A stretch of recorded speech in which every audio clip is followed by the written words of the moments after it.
Before we dive in, a heartfelt thank you to everyone who supports this podcast, including those on Patreon.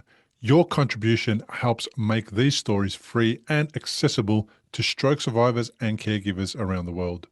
And a big thank you as well to Banksia Tech, distributors of the Hansen Rehab Glove by Cerebo. It's a smart rehab tool that helps stroke survivors practice hand movement at home. Whether you're at the very start of your recovery or many years into it, this glove is designed to help retrain both brain and hand. You'll hear more about it later in this episode. Now imagine facing an ischemic stroke while already living with type 1 diabetes and end-stage kidney failure. For Brian Caldwell, that was the reality. And for his wife, Brittany, it meant carrying her family through one of the toughest chapters of their lives.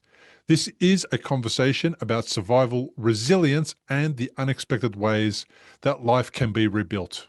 Brittany, Logan, and Brian Caldwell, welcome back to the podcast. Hello, how are you again? Man, I'm fantastic. It's so great to have you guys here. Last time we chatted, it was episode 189. We are fast approaching episode 370. It was some time ago, but it feels like yesterday because I remember your story, Brian, vividly, and then I remember what Brittany went through in that. Yeah, it was a lot for sure. So Yeah, it was a tough we're time. we're all still recovering from our different deficits, but things are a lot better these days. Yeah, different ordeal. How long ago was that now? Looking at about a little over 4 years. Okay, so quite some time. So Logan was 7. He was 6 at the time. Yeah, he was 6. Logan, do you remember any of the dramas that happened at your house at that time when Brian was unwell? No, not really. We had to go to his parents' house and live there while he was in the hospital. Uh-huh. What's it like learning about the fact that someone that you love, your family member, is unwell? It kind of scared me at first, and then she kind of explained it in a kid way, so I kind of knew what was happening. But besides that, still a little bit hard to understand, right? Yeah. What was the hardest part for you? What was the scariest part? Changing houses or the fact that Brian wasn't with you guys? What was the hardest part? Probably that he was in the hospital and that I couldn't go in and see him and that only she could go in. Why couldn't you go? I don't know. They never told me. It was COVID, and so they wouldn't allow kids in the hospital. And so we tried to kind of sneak him in one time, but we were like, no, we're not going to do that. And so he didn't see him for about 3 months. Yeah. Okay. That's pretty hard. And it would have been hard for Brian and everybody anyway. I mean, it's hard already. And then you can't see your loved ones. And COVID hospitalizations and stroke survivors did it harder than anybody, even though there's no such thing as, my stroke's harder than yours or whatever. Like, even though everyone's stroke is in their own way difficult and challenging, dealing with it during COVID was even harder, made it even more complicated and emotional and traumatic. But I remember the story because I think when Brian had the stroke, you discovered that you've got a whole bunch of other medical conditions as well. Can you remind me about the medical conditions that you discovered at the time of the stroke? Well, I had already lost vision from diabetes in my right eye. So that was a pre-existing condition. But then I had also learned that I was in stage 5 kidney failure with 3% function left. And so it was a little bit of a fate for the most part. And then after some time had passed, they decided, you're a pretty great candidate to get a kidney pancreas transplant. So a year and a half, 2 years went by, and I finally received the transplant. And that was, obviously after dialysis for a year and a half. And I finally got the transplant. And since then, it's been full steam ahead. I've been being as much as active as I can be, with my deficits and whatnot, but working out, getting my fitness back up, getting, my endurance back up. And, stroke takes a lot out of you when you're trying to move around and be active and whatnot. But this was a whole another motivation for me just to push harder and push forward. Yeah. It's supposed to take a lot out of you and you're supposed to be tired, but I put so much effort into working out and eating healthy and drinking lots of water. And that's pretty much all I drink these days. But, other than that, like my fitness and my fatigue is almost non-existent. We'll talk about that. Yeah. Let's see if we can get to the bottom of why that might be the case. But before we do that, so what was life like for the family before all of the drama? Brittany, it was a different time, right? So you guys were just going through usual run-of-the-mill day-to-day stuff, maybe a couple of little conditions that Brian had, medical conditions that Brian was dealing with, the diabetes and all that kind of stuff. But generally speaking, what was life like before all of this? I mean, life was definitely different. Logan being 6, we lived in Utah, and so there was trails everywhere. So we went biking all the time. There was a pond he would go fishing at. Brian had just finished his off-road truck, and so he was going to take that to the dunes and jump it, or whatever you want to call it, but never really had the chance to do that. Logan was playing ice hockey, so Brian was his coach in ice hockey also. And so it was definitely a bit of a change.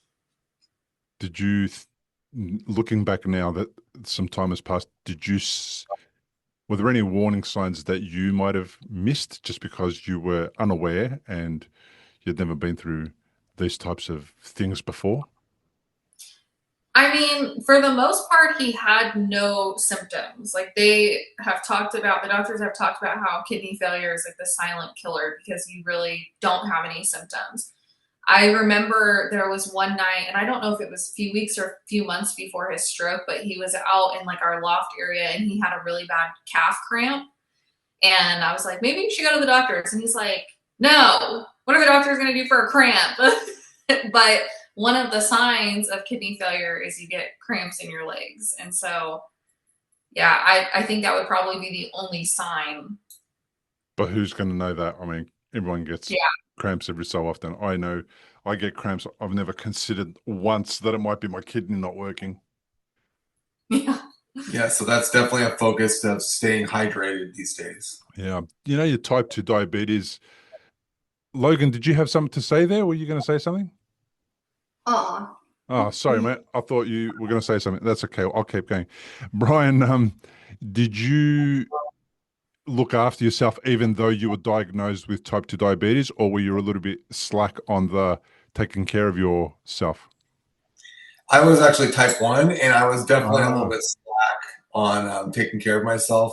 I think my early years, I didn't really care a whole lot. Kind of, my probability of living a long life is a lot lower than most people. So I kind of looking at the way like, hey, I better have fun now. So I had a lot of fun, no regrets.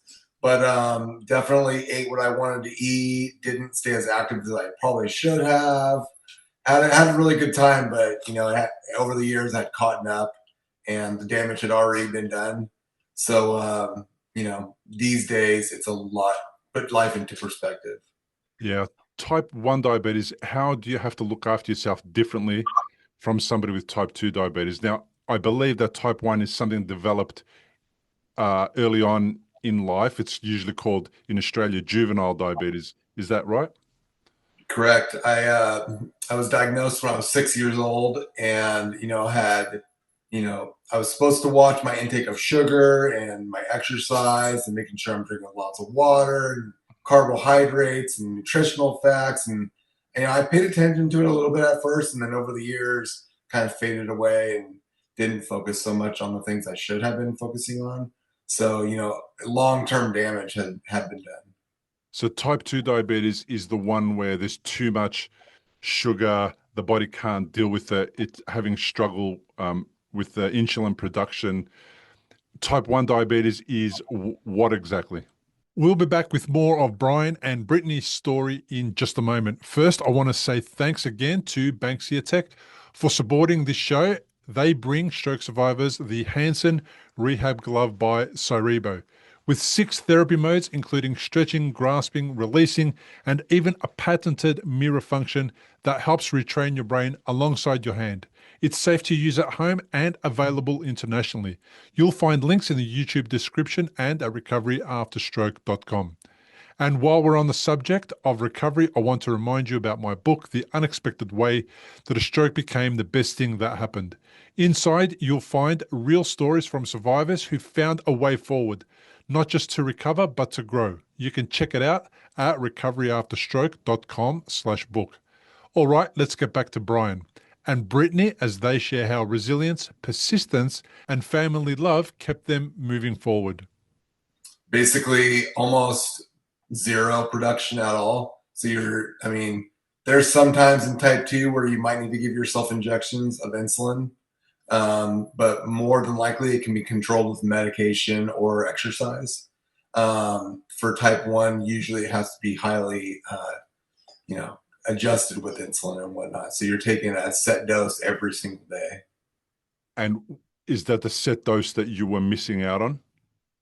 No, I was pretty up on top of it, but as far as like overeating, eating sweets, drinking soda pops, stuff like that, going out for dessert, doing things I probably shouldn't be doing. So, yeah, definitely not straight and narrow. Yeah. And type 1 diabetes, what does it cause if it's not looked after? Now, there was blindness in one of the eyes. What other things does it cause? So that caused neuropathy in my eyes. I experience neuropathy in my feet currently, and it doesn't, although I received the pancreas kidney transplant, didn't reverse it. I still feel it. I mean, not necessarily feel it because I feel a lot less in my feet and toes. So if I happen to cut it, or it's a higher chance of infection, or I can't really, I don't have a whole lot of temperature gauge, so I need to be careful about burning my feet. And just if anything gets infected, I got to be super careful and make sure it's taken care of, or it could possibly be amputated. And it's the pancreas that is not working effectively in type 1 diabetes, is that right? Correct. And over time, if the sugar isn't regulated, that's why you have to test yourself so often. That's what can cause the kidney damage. Okay.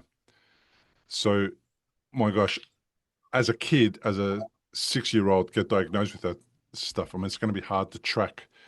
And then I imagine at some point you just want to be quote unquote normal, and then you do the dumb stuff that everyone does when they're coming through the years, and then teenager, I imagine, and then drinking age. You probably Exactly. You hit that hard, I imagine. Yep, that makes complete sense.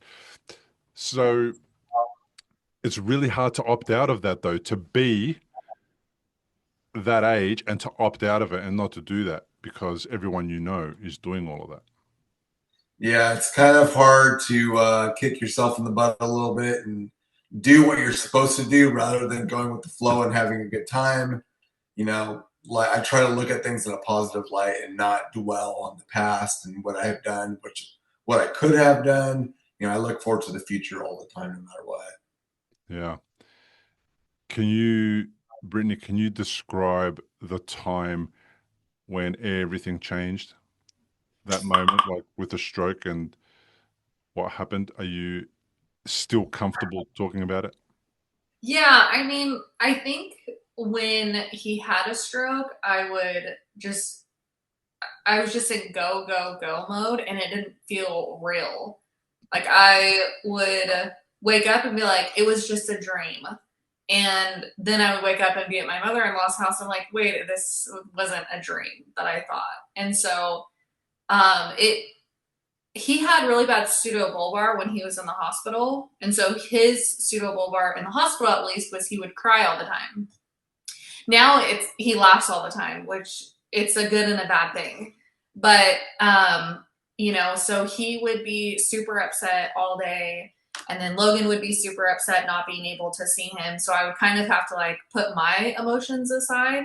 So it probably wasn't for maybe 6 months to a year after where that's when I really started to struggle with like reality of the situation, because it was constant on the go, doctor's appointments, therapy appointments, whatever he needed to do.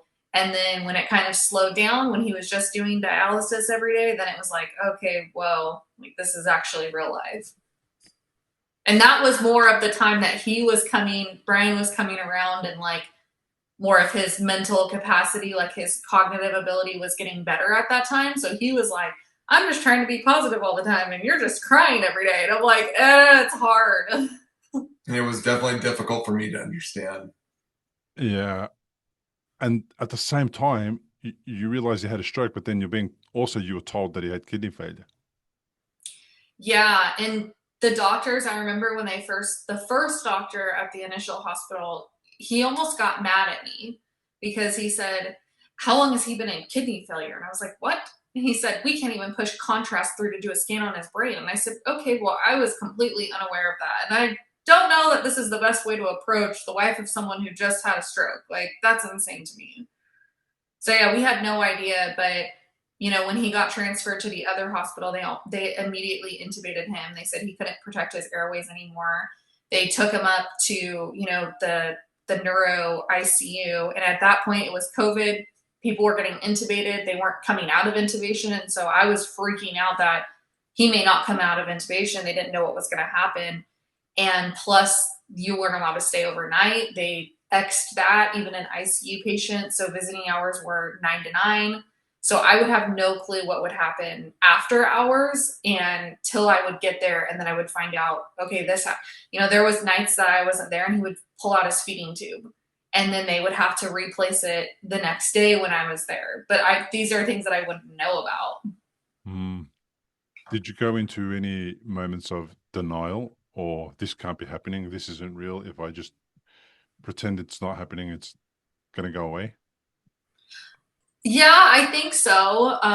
But I was still there every day and, still tried to do the best that I could to advocate for him, because I felt like, they had different doctors every day and shift changes happened and they didn't fully read the charts or they didn't know the full extent of what his health was. And so I would have to tell them, nope, that's not what's going on. Nope. So I'd always have to be there whenever they were changing shifts just to make sure they didn't miss anything. So I recall my wife kind of describing a similar situation. See, what happened to my wife was her mum passed away literally, 2-3 weeks before my brain surgery. So we had to bury her. Then I had to go into brain surgery, and then I was in rehab because I couldn't walk, and I had to learn how to walk again. So my wife didn't have the opportunity to bury her mum, mourn, do any of that stuff. Her dad was in a wheelchair, so he needed immediately 24 kind of on shift work, kind of rotation care from the three sisters. And when I touch base with my wife about that now, because more than 12 years has passed, and we can reflect on it, she said that she had to put everything on hold and then attend to herself kind of later. Did that time come for you? Did you find yourself in a moment where you go, oh, hang on, it's going to be about me for a little bit? Oh, I think it's been about me for a little while now. When Brian, I don't want to say fully recovered, but when he recovered to the best of his ability, as of now, he takes care of everything. He'll clean the house. He'll do the laundry. My gas is always full. I drive to work and I'm like, oh, that's interesting. I was on E yesterday and all of a sudden I'm full. So now, yes, it's to the point where I can, worry about myself. if there was anything to actually worry about. But I think he does such a good job of making sure I don't worry, although I'm a worrywart about everything. Yeah. Less about worry, more about just attending to your needs, like alone time, time to do your thing, time to go where you need to go. More about that than anything else. Yeah. And then how much of your time is spent doing caring type of things for Brian? What type of support does he need from you? I mean, physically now, none. He can do everything himself. I think the support that he needs that I'm not always the best at is probably more of like the emotional support, or just, giving him the daily compliments that he looks for. And I struggle with that. But I think, everything else, he worked really hard to gain a lot of his ability back so he didn't have to rely on me. And I still worked full time, regardless of him having a stroke. Like, I worked every day in the hospital. I worked when I came home. Luckily, the company that I worked for was out of state, so it was remote. So I did work full time, also while taking care of a child. And so now, like, I can just work and not have to worry about really anything, versus, okay, I have to work, I have to do this, I have to do that. And when he first came home, he was very, it's noon, he would text me, it's 12 o'clock, I need to eat lunch. It's 5 o'clock, I need to eat lunch. It's 6 o'clock, I have to set up for dialysis. And that would just drive me nuts. But he physically couldn't do some of the things, whether it was hooking up his dialysis or cooking food. And then I think he just got so tired of, it's 12:05 and I still wasn't downstairs. So he's like, okay, I'm going to force myself to do this and learn. And, he made some mistakes along the way, but I think he didn't want to have to rely on me, is what it was. And I think that helped in his recovery. My gosh. My wife looked after the kids. They were teenagers. My wife went to work. My wife looked after her dad. My wife did all those things that you just described as well. It just, when I listen back at it, I cannot imagine myself being that busy for an extended period of time. Brian, do you agree? You're nodding there. Yep, definitely. I mean, these days it's a little different. I'm the one that's busy all the time, but back then she was taking on so much, and I can't even imagine the overwhelming feeling for her. So, I mean, it's hard to make me overwhelmed as a man, but as a woman, I mean, she's taking on work, taking on her husband that's emotional, taking on her son that's emotional, going to school, taking care of bills and everything. Just, I can't fathom. Yeah. It is, it's kind of like just instinctive. Is it instinctive? It's just like you don't think about it. Unless he's being annoying at a particular moment, but things got to get done. You just get them done, right? Yeah, I mean, I didn't really think in that moment. Now, like, I'm like, oh, I have to get up and I have to do this and I have to do that. And I think more about it, and then I don't want to do it. But back then it was like, okay, we have an appointment at 8, we have therapy at 9, we have to be here at 10, I have to go pick up, Logan by 2 p.m. at school. And so I was more structured in that sense, where I just got up and did it. Yeah. Yeah. It's really fascinating. So, Brian, did you find yourself being afraid to take that next step in your recovery early on? And as a result, you were relying on Brittany because she was there. What was that like to finally go, I've had enough of waiting for her, I'm going to do it on my own? What did you discover about yourself at that time? Well, we had gotten into some arguments, and while I'm sitting there doing nothing all day long, basically just watching TV, she's taking care of everything for me. And I'm very was on time for everything. Like, I'm very to root. Yeah, exactly. Routine. Like, I need that routine, and to the second. Like, I need to be on point. But she's like kind of like floating through life, doing her thing whenever she needs to, whenever she wants to.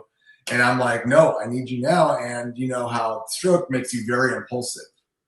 And I was being impulsive and being rude. And as I'm sitting there all day long watching TV, thinking to myself, you know, I hate the person I'm becoming. I don't want to be this person. I want, you know, my motivation in the hospital to get better and get out of the hospital was Logan and Brittany, and to be there as a dad and push forward. And here I am not doing exactly what motivated me in the first place. So I look back on that and a lot of thoughts went through my head. And, you know, typically I don't think those thoughts would be able to process as easy. I had done neurotherapy early on, and that helped a lot. So that helped me, develop my cognition a lot better and able to use my brain a lot more. So what kind of neurotherapy? So it was a new process where they hook different sensors on your scalp onto the parts of the brain where they previously do a scan on your brain at which parts of your brain aren't working as well or where they should be. So they attach these sensors on that brain part that's not working. And you sit there, you pick whatever TV show you want to watch that keeps your interest, or if you want to focus on it. And, you know, I picked something that's really maybe true crime or something like that, where I want to focus and I want to pay attention. If you don't pay attention, the TV goes dim. Oh. So if you pay attention, the TV stays lit. So if you're not, you know, nodding off and paying attention, you can watch your whole episode. But every little tiny bit that to where it notices you nodding off or looking away or whatever it is, it'll go dim no matter what. So I did this for 4 months, 3 times a week. I want to say it was like 45 minutes to an hour a day. Wow. So it's kind of like training you to move beyond the threshold of fatigue, that I'm going to nod off, have a rest. It's kind of motivating you to do the reps, you know, like the next rep, and then just to sort of try and get yourself to the next level.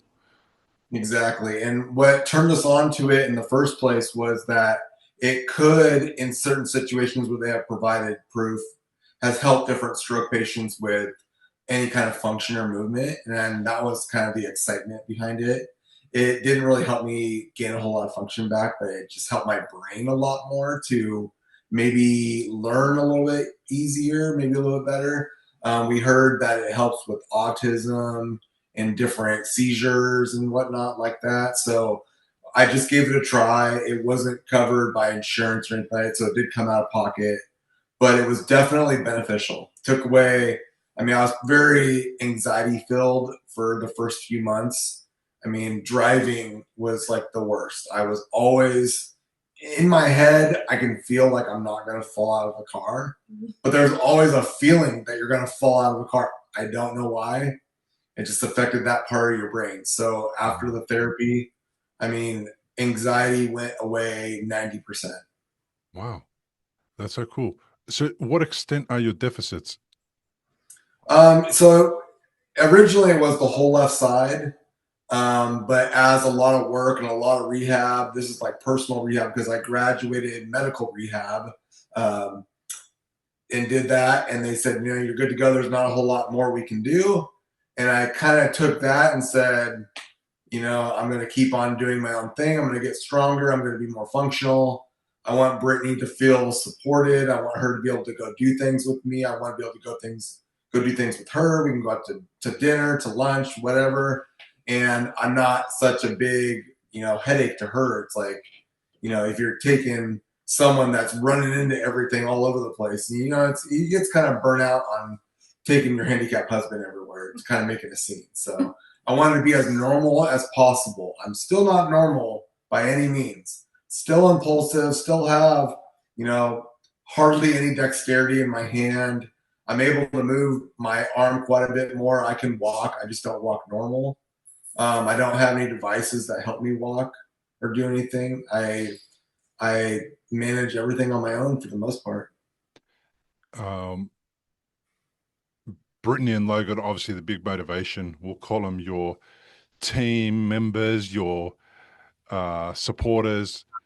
Were there some other people that came up that kind of mentored you, helped you? How did this? I mean, I had some friends. I had a lot of a friend group, like I wouldn't say a group, a lot of friends that were supporting. A few friends that were a lot closer than other friends, but for as the main support, Brittany and Logan, 100%. Yeah, and it was kind of like a campaign that you guys all had at home. Exactly. I mean, I would, she explained to Logan that like, hey, Dad's gonna be like this, and you got to be extra nice because he's, you do these small things, he's gonna get really ticked off and probably yell at you, and he doesn't mean it the way it comes off. So he understands that aspect.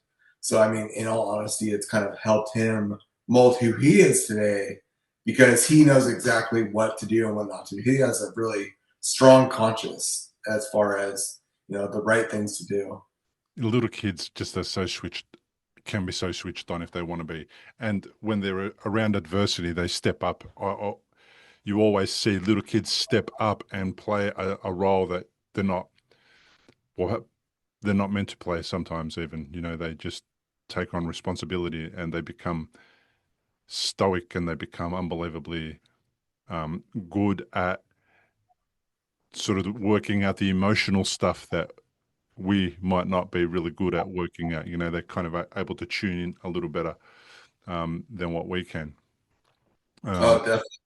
I mean, Logan could have his own episode if he wanted to. He's got such a deep, interesting story about the whole experience that I think people could listen to him for hours about his different experiences. Yeah. Wow.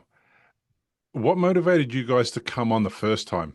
I can't remember exactly how we connected and why you guys joined the podcast the first time. Brittany, do you recall? I don't remember. I don't know if maybe Brian had reached out. I think, and I honestly don't even remember what year we had spoken with you, if it was at the very beginning of the stroke or maybe a year later, but I know it was pre-transplant. So I think it's really good to have his story, from when it first happened and then to where he is today, because so much has changed. Yeah. I actually do remember. I can't remember. So this was. I didn't mean to ignore you. Sorry. Hey, I'm still here. But anyways, no, it's perfectly fine. This was post rehab, so all the medical prescribed, occupational and physical therapy I had graduated from. And while I was at the gym on the treadmill or whatever, I'd listen to podcasts and anything that was motivational. And so I had researched, recovery after stroke, and it had popped up, and I had gone through 100 different podcasts and listened to 100 episodes before I decided, I should reach out to this guy Bill and see if I could share my story, because I think in that time I wanted to help others. I mean, I had gone through a period of time where I was a lot more unfunctional than I am now, where I had gotten all my friends and rallied everyone up to donate money, and I had just joined all these different Facebook groups and would witness everyone's story, whether they're struggling with, copays or just gasoline getting to different, or maybe Ubers getting to their appointments. And they were, not so successful in doing that. And I said, hey, like I'd see a particular person and that's struggling, and I'd reach out and say, hey, like, what's the issue? I can't pay my $50 in copay or my $20 in gas to get there. Well, hey, no strings attached. Here's $500. And I had rallied all this money together to where I had a good amount of money. I'm just floating people. I didn't care to keep any of the money. Just was throwing it away, basically, just so I could help people. So that was just something different that I could contribute, was to reach out to you. Yeah. Look, your contribution, people don't realize what a difference it does make for stroke survivors. I receive messages every single day by people who are glad they found the podcast. Now people are finding it in hospital, which is something I just love to hear, because that means that we're decreasing the time that it takes for them to go from stroke, oh my God, who am I, what happened to me, all that kind of stuff, to overcoming that, recovering from it, seeing that other people have done it, getting a tip or two from the person I'm interviewing. And it's just such an amazing thing. And it's happening all the time. I receive messages all the time. And of course, as a result of the podcast, other stroke survivors reach out to each other through social media, or they contact me for an email address or whatever. And that's brilliant. That is so, so good, because I can bring people together who have had the same experience but are in completely different parts of the world. And because they are so far away, they never would have been able to connect previously and share their similar experiences of their particular stroke or their particular deficit or their particular problem. Even so much so to the point, this is the one that freaked me out the most. I interviewed an amazing lady whose name I can't remember right now, who had decided to have her foot amputated because of the pain after her stroke. The neurological pain in her foot was unbearable. She put up with it for so many years, and she decided to have her foot amputated. And I thought that was mental. Amazing, mental, whatever. She thought it was the best thing that ever happened to her. And she was just so overwhelmed that somebody was willing to help her in that way and do that for her. And then, of course, I never expected it, but somebody reached out to me to connect with her, to ask her about her procedure and who it was that did it for her, etc. So even in that extreme situation, to be able to connect two people is just mind-blowingly amazing. It's just fantastic. So that's just to sort of paint a picture of how much you reaching out to be on the podcast to say maybe it'll help somebody actually does. And then this one other story where I've interviewed heaps of people that have had carotid artery dissections or vertebral artery dissections. And in those conversations, I've spoken about the deficits. I've spoken about what it felt like, what the headache was like, what the stiffness in the neck was like. And this lady who was not a stroke survivor types in her problems, her pain or whatever, her neck issue. And one of my episodes came up. And she listened to the episode and realized that she had exactly the same problem that the person I was interviewing had. And she asked her husband to take her to the hospital and got the doctors to scan her neck and discover the dissection before a clot occurred. Wow. That's crazy. I've got no idea what she typed. I mean, how can you possibly type the right thing to get the episode up to find that stuff, answer your burning question, and then go to the hospital, get exactly, the right outcome? I mean, that's exactly what we do this for. This is why I say it does help heaps, right? And to touch on your lady that you interviewed with the amputated foot, I had pain in my left hand, my affected hand. That was a 20 out of 10 in pain for 3 weeks? Yeah. I mean, I said, please, let's just chop this off. It hurts so bad. And we were doing a bunch of different things to hopefully manage the pain. And what helped for me the most was the littlest things that I could do. If I was just consistent with those little things, I'd just get a little bit more, a tiny bit more. And within 2 weeks of just being consistent every single day, the pain disappeared. And I had no clue. No one gave me any idea that would happen. Same with, my rehab now, just working out every day. I started with being able to, it's basically getting up, sitting down, getting up, sitting down. Started doing that. That's very difficult at first. Now, then I went to squatting 1 pound. And that was an achievement for me at the time. Just a couple weeks ago, I squatted 160 pounds, Wow. which was a big achievement for me personally. And just to look back at where I started to where I am now, it just, that's why it makes me want to keep going. I just want to do a little bit more. It's consistency. It definitely is. And that's the thing that's really a hard picture to paint to stroke survivors who are early on in their journey, where you were during COVID at the first few weeks out of hospital and at home and driving Brittany mental. That time, it's a real hard time to say to somebody, this is what's possible. I know because I've seen it in 360 stroke survivors who I've interviewed.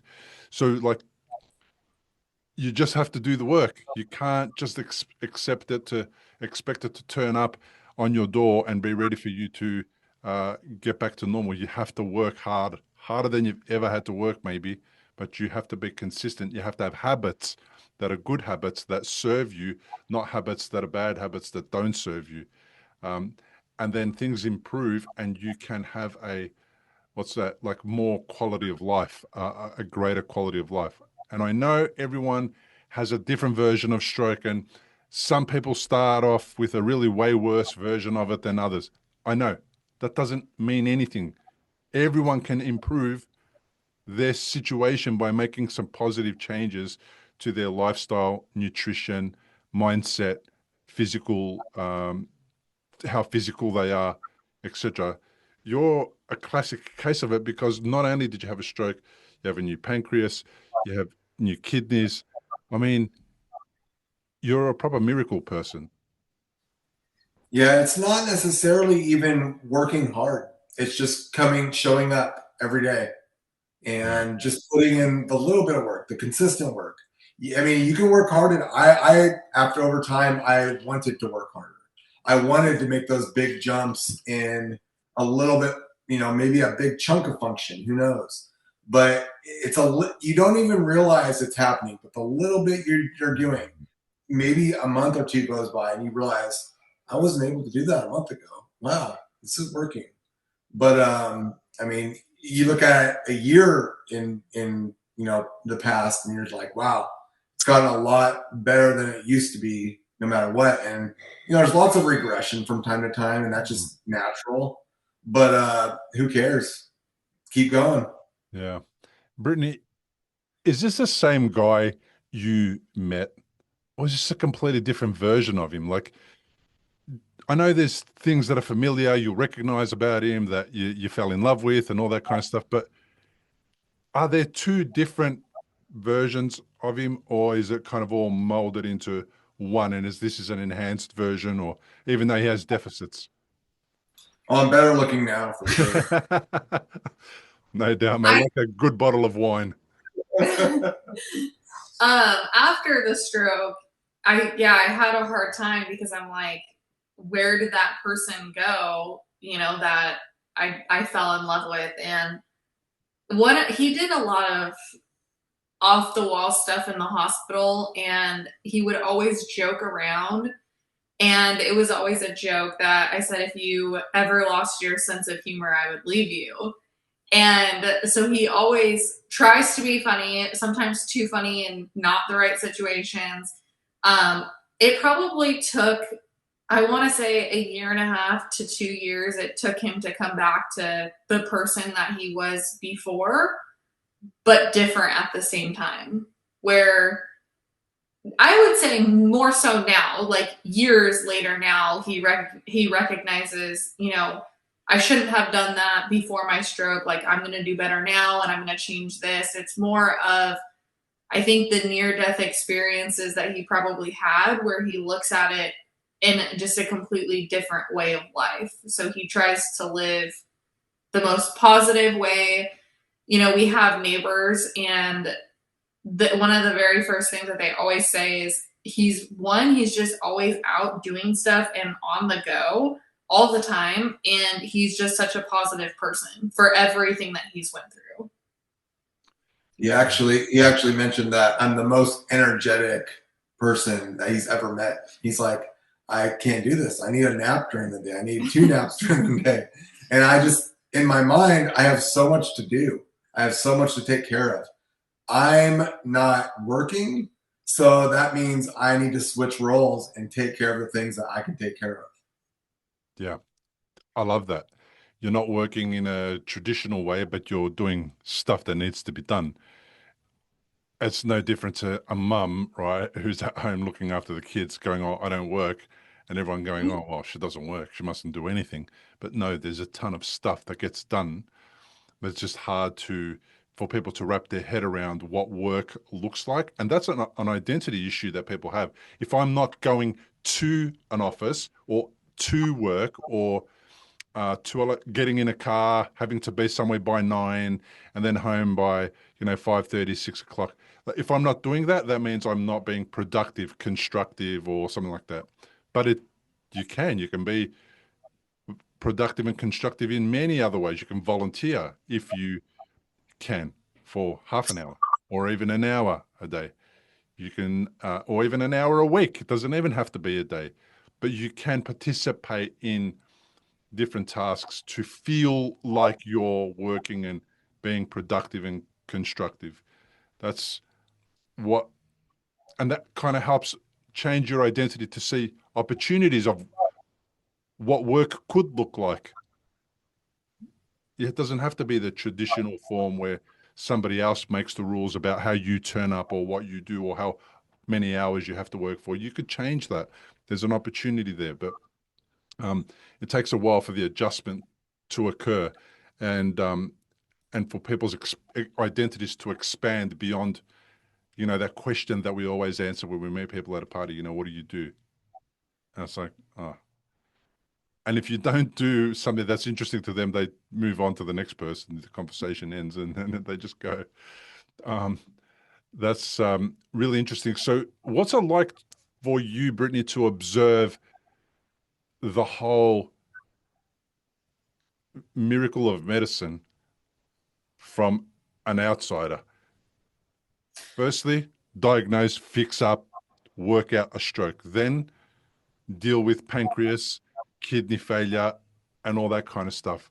The donor as well. Can we talk about the donor in a little while, in a minute? What's it like for you to observe all of the stuff that he's been through as his wife? I definitely have said plenty of times if I was in that situation, I could not have done it just because there was so much going on. And I've seen stories where someone has a stroke and, they're in the hospital for a few days and then they go off to rehab. But he was in the hospital for 2 months straight because he had complication after complication after complication. And so it was rehab. Then it was the kidney pancreas transplant, and he was no longer a diabetic. And one of the things that I guess I never really considered or thought about was what he had to deal with as a type 1 diabetic with all of his highs and lows of his sugars and how that also affects him. And, he would go really high and then he would give himself maybe too much insulin, and then he would wake up in the middle of the night and then he would be low, and then he would drink juice or eat something to bring his sugar up, and then sometimes it was too much, so then he would be high again. And it was a never-ending cycle of constantly worrying about sugar levels and how that affects him, whether that's he's tired, he's grumpy, in whatever way. And then, after the transplant, that was just something that was a miracle that he got it done so quickly, and getting a new kidney and a pancreas that, creates insulin. I think it changed both of our lives. I never thought about being a donor. Like, I was never a donor on my license. And after that experience, we watched a few movies about transplants, and then just the after of like what kind of life that donor gave someone. And I'm like, you know what? Like, I want to be able to help someone, if I'm no longer here. And just knowing that there was also children on the pancreas and kidney list, that was also like, man, if, my son was on that list, I would want someone to help him. Yeah. Yeah. Are you waiting for that transplant, contemplating your days may be numbered? No, I had heard, people can live on dialysis for years. Was it up to 10, 15 years? There was one guy that our nurse was telling us that he was still on dialysis after 20 years and he didn't want a transplant. I think it's just more of how you take care of yourself during that process. And he was super strict. Like I was super strict on what I cooked, you know, and they had said, if you eat too much phosphorus, which was too much cheese and nuts, you can turn parts of your skin black and parts of your skin can start falling off. And I don't know if that's just an overconsumption, overeating, and over like a 10-year period. But we were both like, yeah, no, we're not doing that. So he cut out cheese, he cut out nuts, he did whatever he could to follow the diet as closely as possible. He had lost, I don't know, 50 pounds. And I mean, he looked very skinny because he didn't have too much muscle, but he also at the same time looked very healthy. Yeah. Yeah. And then you get the phone call. How does that work? How does that go? What is it like? We have a liver and we have a kidney set and pancreas for you. Like, how does it work? Yeah, they give you a whole hoop to jump through as far as like what you need to do, what you need to be prepared for. You gotta do a pre-op of everything, like a pre-visit for this, pre-visit for that. Make sure you're cleared, ready to go, because they give you a couple hours. I mean, depending where you're located, sometimes a lot of people have to like either drive really far or fly really far, and you have to be there within a small amount of time before those organs go bad. So luckily, the hospital I was being treated at was only 30 minutes away, or even 20 minutes away. So they gave us a call. We're ready. I mean, they say pack a bag, pack this, pack that. We didn't really have to do all of that stuff. We were never burdened with like make sure we're ready, make sure we're there on the minute, and like we only had minutes to spare. You know, we had 30 minutes, and I think we had like 3 whole hours to like play with because we're so close to the hospital. Thank goodness. Yeah, I learned a lot about that process. Like I called probably every week, hey, what number is he on the list? Because the kidney pancreas list compared to just the kidney list is so much shorter. There might be 200 to 300 people on just the kidney list. But when you get dual organs, you're on a much shorter list. And I guess you get like preferred, like if you have multiple organs. And so I called and I'm like, what number is he on? And he finally was like at number 2 when I had called 1 week. And so I'm like, okay, it's getting close. Like, but they did 1 year. I think the first year that he was on the list, they only did 1 kidney pancreas transplant that entire year. And then the next year they had done, 6 or 7, which was the year that he got called. And they called at 8:00 at night and they said, we have organs ready for you. You need to be here by 11. And I was like, okay, we'll be there. We get there. They put him through pre-op. He was in the OR by 4 a.m. And they told me it was going to be a 4 or 5 hour surgery. And so I went home because they were like, go home, go sleep. So I'm like, okay.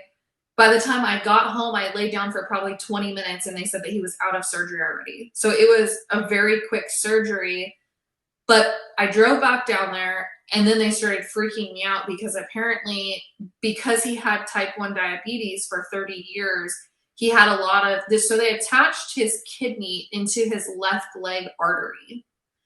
But having type 1 diabetes for so long, I guess it creates a lot of calcification in your arteries. So every time they tried to attach the kidney, it was like the vein was disintegrating. So they were having a hard time doing it. I'm like, well, what does that mean? And they said, I don't know. We at first couldn't find a pulse on his left leg. I'm like, so he gets a new kidney and loses a leg? Like, what is going on? Yeah, that was a big iffy. If they could, it's going to heal a little bit overnight to where it's going to develop some blood flow and they could feel a pulse. And they're like, well, I can hear it while I was, coming out of anesthesia that, we got to make sure we talk to his wife and let her know the complications. He could be losing a leg right now. And, we're barely feeling this pulse and it needs to get better within 12 hours or it's not looking good. And I mean, fate, it all worked out and it just, no complaints. The things that have to line up, the amount of things that have to line up, but it starts with somebody needing to pass away. Yeah. Yeah. I am very thankful for the cadaver, not the cadaver, the person that passed away. He was a very healthy person. So I got some great organs. Did you get to find out who that person is? I'm not supposed to, but my nurse has a big blabbermouth, and she gave me some information. But we still don't know exactly. We just know the situation. So he was in a car accident. He was 29 years old. I think it was early 30. She said he was 31, male. That was about it.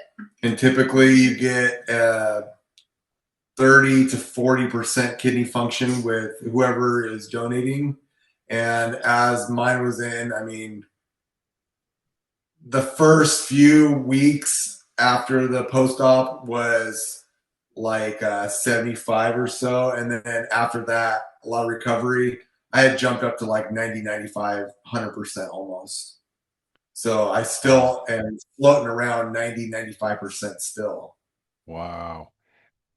You mustn't recognize yourself as well, how you feel in your body. Even though you have neuropathy and deficits, there's other parts of you that have never worked so well. Like, what is that contrast like? I mean, the only thing that I really noticed was, with high blood sugar, your vision is off. It's a little blurry sometimes. But after the transplant, my vision cleared up for the most part. Like I felt like I was pretty close to 20/20 vision. Wow. Although I had previously had, it was like 10/20 in one eye. So I'm basically legally blind. But after the transplant, everything looked and I mean, I just had so much more energy. Not everything started working better per se, but as far as like, I can eat different things now. And it took a long time for rehabilitation to like get everything to be working the way it's supposed to be working. And then after that, like I kind of just focus on doing the right things. And then as I did the right things, I just gained more and more energy. And do you take anti-rejection medication? Yes, there's a few of them I take, and then as a whole, I probably take 20 different pills a day, maybe 25. Yeah. Spread throughout the day? Yeah, along with my few stroke medications, and then all of the anti-rejection and sustaining medications. Okay, so it's still quite a regime of medications and things that you need to do to make sure things stay on point. Exactly. It's only day and night. There's a few things here and there with typical transplant. There's a lot of UTI and just little hiccups that you're like, you better get that checked out before it gets too serious. But other than that, it's life. Like I said, the quality of life is much better. I'd rather take medicine than have to worry about my organs all the time. So life is so much more easier with this whole transplant. Is the medication expensive to access? Yeah, I mean, if there's no insurance involved, very much. I want to say it's $10,000 a month. Yeah, probably. Or more. Luckily, we have great insurance, and I'm now under Medicare, being fully handicapped. That I get that taken care of, and then I'm covered by her job also. So dual covered. There's small things we have to pay for here and there, but overall, it's well covered. But in most situations, this isn't what people experience. Yeah. I remember, guys, an Instagram post where Brian was talking about some modifications he was going to do to his car. And I think I encouraged it. Did they get done? Quite possibly. I mean, he's told me, hey, I think I want this. I'm like, no, we're not doing that. So when he first started driving again after his stroke, he was a little too worried about doing donuts in a field and ran into a pole. And not fast. He swears it wasn't fast, but so that's when his brain switched from pseudobulbar crying to laughing all the time. So he pulls up into the driveway, gets out, and just starts busting up laughing. And I'm like, what is going on? And what did you do? And I walk around the truck and he had bent in his bar. His fender was totally smashed. That was like a good $2,000 repair. So I'm like, nope, I no fixed more. it. It's fine. Okay. So I see what you mean about, like, it's the pseudobulbar maybe is taking away a little bit of that caution as well. Perhaps it sounds like it's taking away the thinking part of the, maybe I shouldn't do this. No, I think No, that that's still there. It's still impulsive. If I shouldn't do it, I'm still gonna do it. I think the pseudo bulbar now is more of like, if he's mad at me or he thinks he's mad at me, he can't keep a straight face. And so I'll be like, what are you laughing at? Or why are you doing that? And he's like, stop, you know, I can't help it. And then he'll just start laughing. And so then it kind of like eases the mood of like his frustration. And then he's like, I'm laughing right now, but I'm really mad inside. And I'm like, but are you? Wow. So the external, again, the external, what's visible isn't matching what's internal. How? So it's Yeah, but at the same time, it gets me thinking more. yeah. A lot of times, what am I really mad at? Or, it just helps me be more forgiving because before I was just so positive all the time and laughing and having fun to where now it's like even more of my life to where I'm laughing, having fun all the time, even in the most unhealthy situations where I should be upset or mad or, empathetic, but it's always like making jokes. And I don't know, maybe that has helped with my recovery. It's just looking at the lighter side of everything. Look, it's definitely better than being angry for a reason or no reason, because the chemical structure in your body changes when you're angry. It doesn't become supportive of good health. Cortisol, adrenaline, all that sort of stuff doesn't help, especially if it's on all the time. These episodes help me be nicer too, I think, because I remember just last night we had family over, about 20 of us. My sons have their birthdays 5 days apart.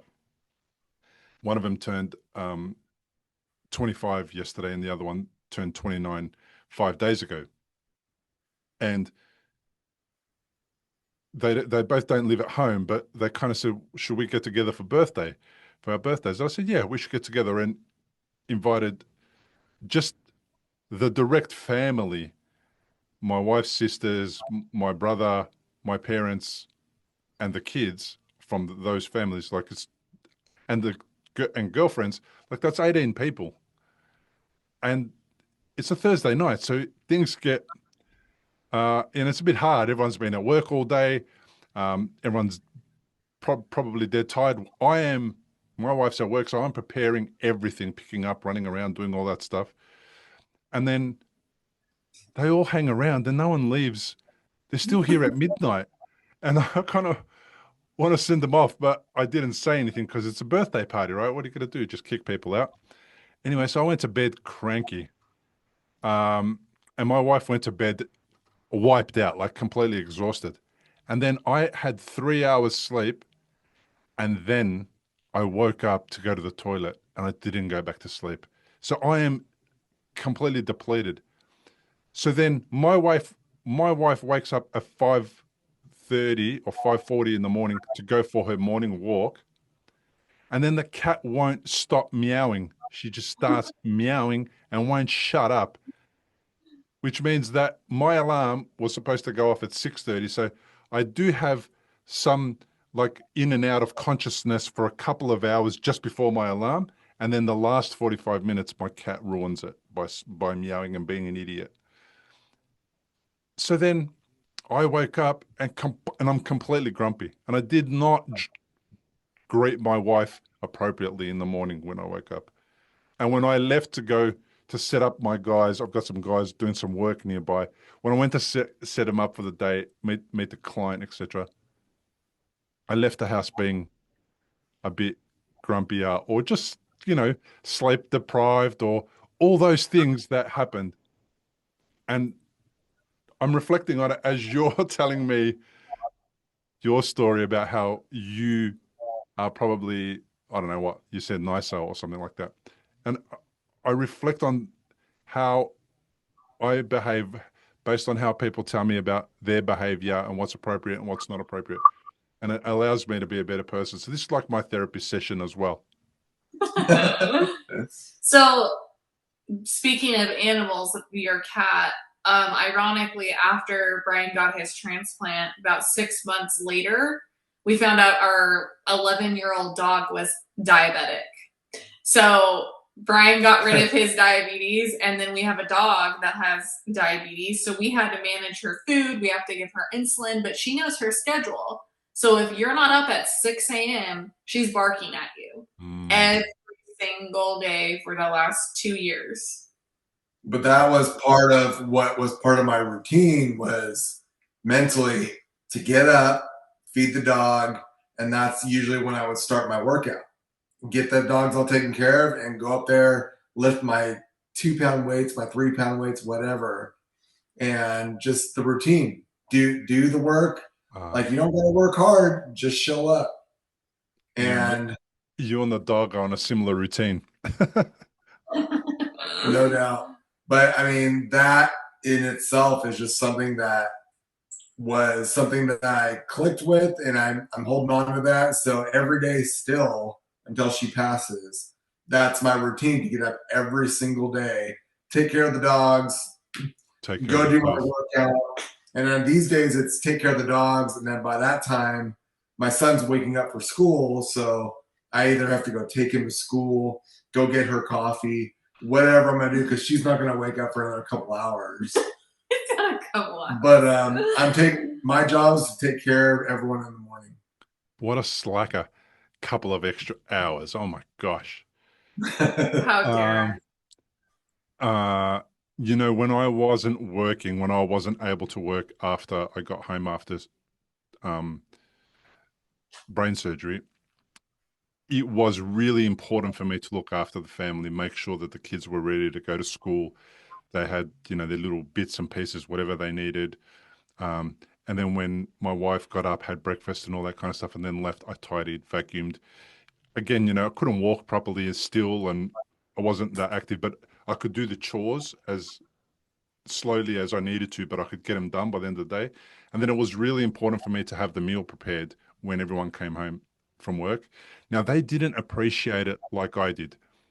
Now, don't get me wrong. They appreciated the meal, Same, of course, but I made it such a massive value for me that they just took it as, well, he's at home. Of course he's going to have a meal for us. You know, like that's what happens when you come home from school and when you come home from work, because you've worked all day, your partner makes a meal. So I remember having some episodes of, perhaps they didn't like, the kids didn't like exactly what I was feeding them, or with their friends, they went and got some takeout just before they got home or whatever. And then they weren't completely hungry. And then I would be, I've just been slaving over the oven all day. I've been doing all the chores, and now you're not even eating my food.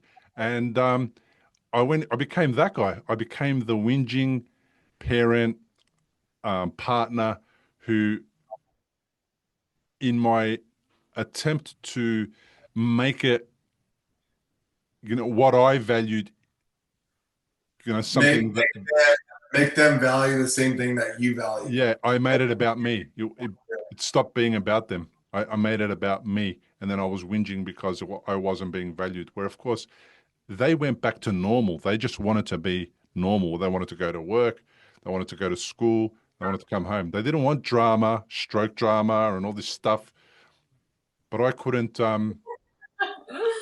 But I couldn't see it. I couldn't see it, and I used to get really upset if it wasn't, you know, if they didn't acknowledge Sir Bill, you know, and make a fuss. You know how you said it was kind of like your therapy in this conversation? Well, this is kind of like my therapy also, because I experienced the same exact thing where I expected them to appreciate it the same way I valued it, and it wasn't like that at all. So now it's more like, hey, like, don't care about what they think, what they should be thinking or whatever. I'm doing this because these are the cards I was dealt. These are the things I have to do. This is my job now. Yeah. Yeah. It becomes more of a responsibility,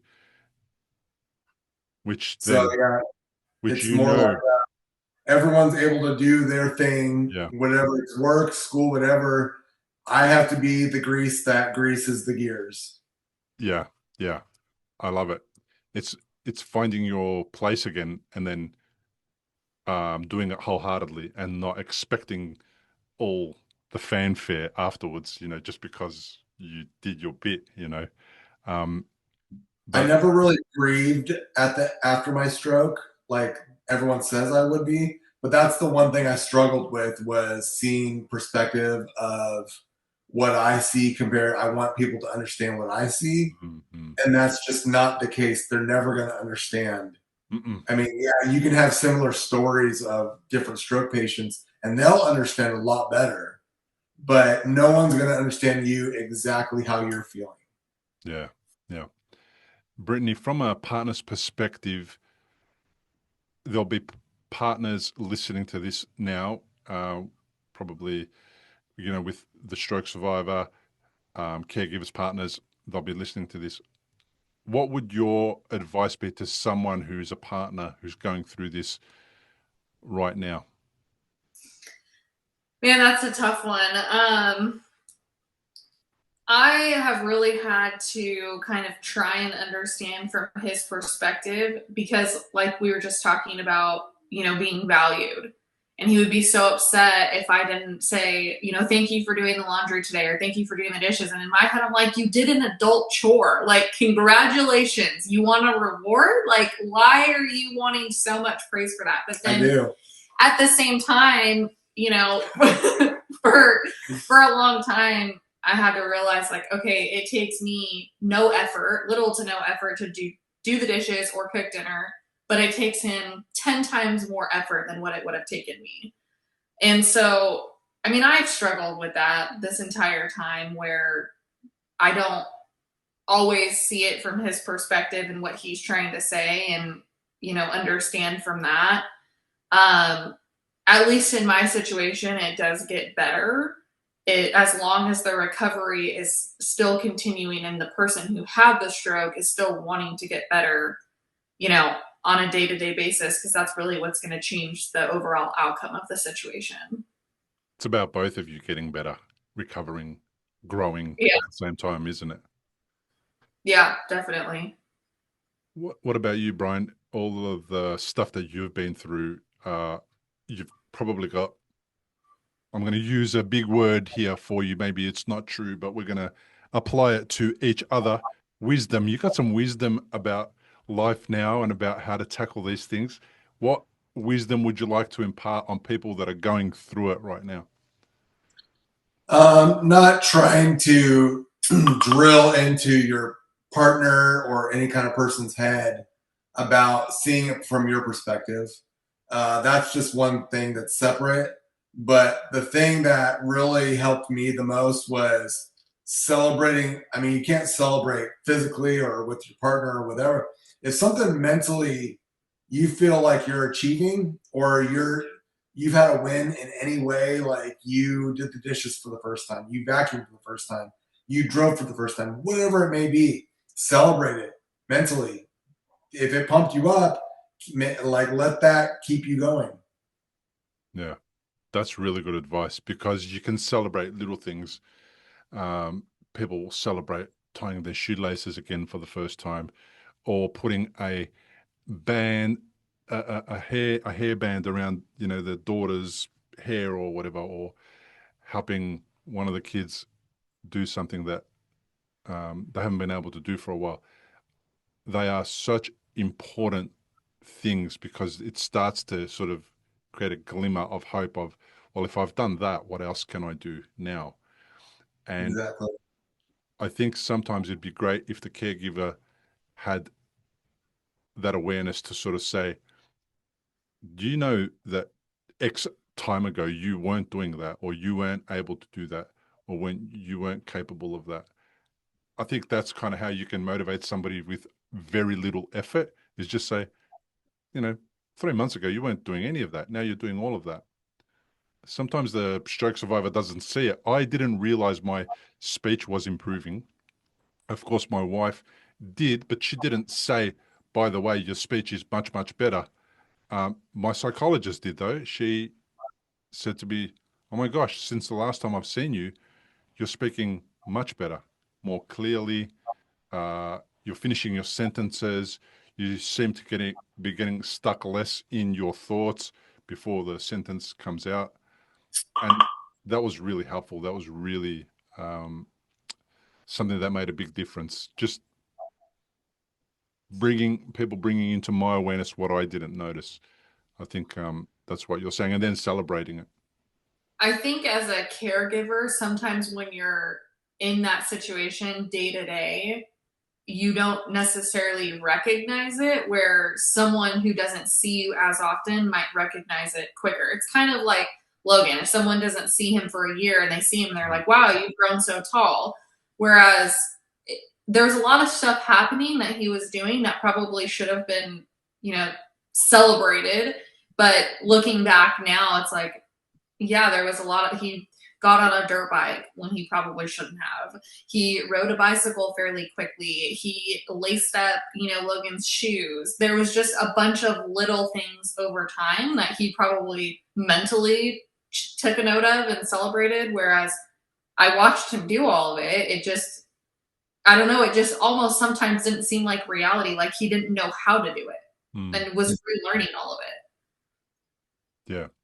Everyone's going to observe it very, very differently. And that's really the important thing. And I suppose what we're saying is just bringing attention to how helpful it is when you notice something in yourself as the stroke survivor, and then the caregiver in the stroke survivor, by being able to just motivate. I think it does a lot of motivational good to say, X months ago, you weren't doing that, even though you're doing it badly. You do know what I mean? Like writing, even if your writing's terrible, X months ago, you weren't even doing that. So now it's improved out of sight, So I really appreciate the update on this. I just love a good story, a good kind of not end, but a continuation, like a chapter 2 or episode 2 of, well, it's exactly what it is, right? Episode 2. Yeah. So I just love that you guys are here, I get to see you again. I get to experience how far you've both grown, how much recovery has happened, how much you guys have been able to be the recipients of good fortune, because I think, I think part of it is you. Like it's good fortune, but it's also you. You seem to be able to find the things that you need to find just at the right time to benefit from. I think it's energy is attracted to different positive energies. So maybe, I don't know if it's fate, maybe it could be science, who knows? But overall, energy was connected at the right spots of good energy. And all in all, I mean, I'm not going to say great experience, but like it's a great experience. That's weird to hear, though, isn't it? It's weird to say, even. Yeah, definitely. I think when we talk about the stroke and how it happened, and he always talks about fate, he had the same kidney doctor in the hospital that he did outpatient during dialysis.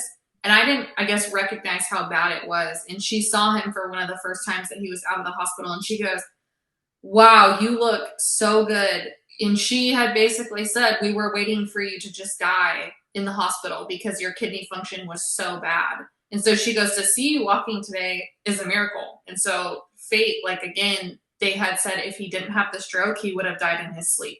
It would have been quick, like within the next few weeks or the few months, he would have died. These are the dumb reasons why people say stroke is the best thing that happened to them. I mean, it's just, do you know, like I say that stroke is the best thing that happened to me. When I first said it, I thought, what a dumb thing to say.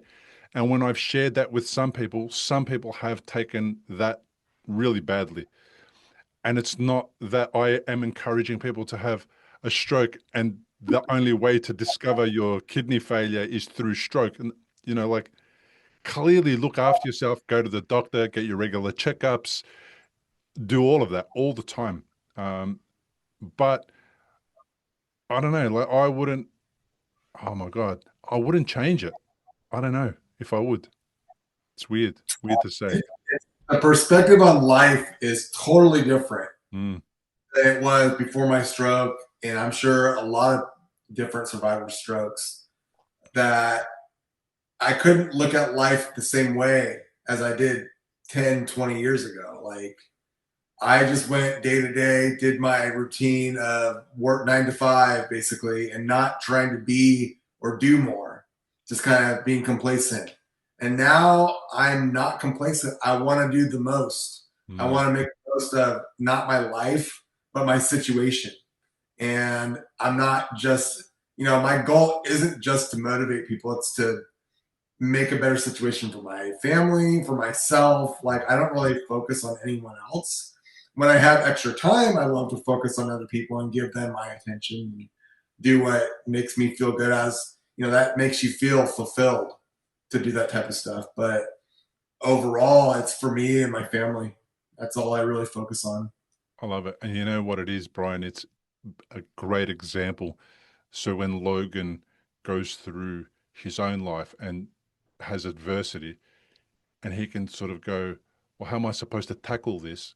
He's got two amazing examples of how to tackle a terrible time in your life. He's lived it both with you and with Brittany, and he can go, oh yeah, I know one way that they did it, and it led to good outcomes. So maybe I could start there. And I think that is such an amazing gift to give to somebody. Yeah, and I think he even recognizes, like, a lot of, what we all went through too. Just probably last year, the year before, I remember him coming home from school and he goes, this girl, she went in the corner because she was having anxiety because she didn't get to see her mom all day or something like that. And he goes, do they not realize I didn't see my dad for 3 months? And I was like, that's not an everyday thing that people go through, but you went through it and you got through it. But I'm glad that we can look at it from that kind of perspective. It's a completely different perspective for a kid that age, isn't it? For an 11-year-old. It's amazing. Right now, I think the only focus for him that he's back to normal life. He's a much more critical thinker than he was back then. I mean, he's only 11. So right now it's, I can't afford this Pokemon card. So I got to figure out a way to make enough money to buy this Pokemon card. So he likes to find different ways to motivate himself, which I can only imagine he can receive from our experience. Yeah, problem solving. Yep, I love it. Hey guys, thank you so much for joining me on the podcast. I really appreciate getting to chat to you again and hearing the follow-up and seeing how amazing you're doing. And I wish you all three, amazing health continued from here on.